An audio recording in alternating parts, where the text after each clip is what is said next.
Hi, hello. So welcome to my cooking vlog. So instead of your uncle cooking, I will take this chance na ipagluto naman siya. Char. Namalingki ang uncle niyo ng half kilo salmon and half kilo maya-maya para malinis. Hinugasan muna natin at nilagay sa strainer to get. After dripping the water, we're gonna grate the thumb size of ginger to get rid of the malansang amoy lalo na ng maya-maya. So after it, add in salt and a sprinkle ground pepper to add taste in it. Set aside muna natin and we're going to prepare the coating.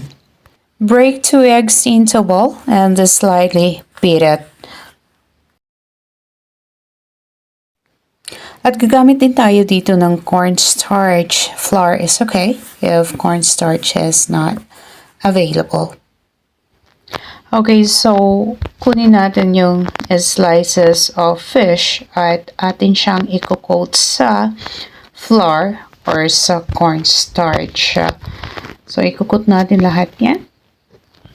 At atin siyang itidip doon sa binating egg. So, bali double coating ang gagawin natin dito.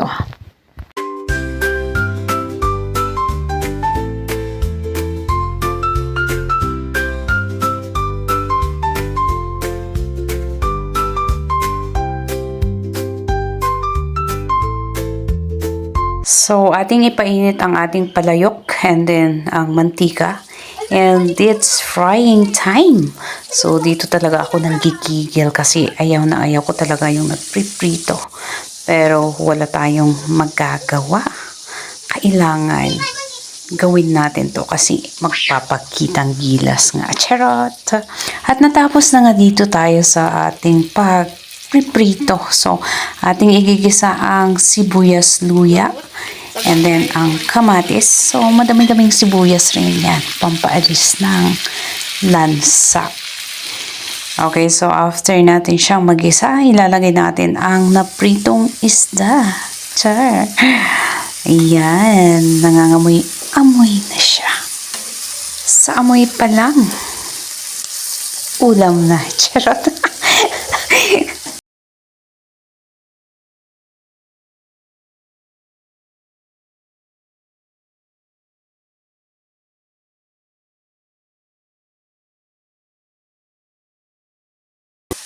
Ayan, so ito na nga natapos ang auntie nyo sa pagluluto. O, kita nyo, magaling din naman akong magluto, hindi lang ang uncle nyo.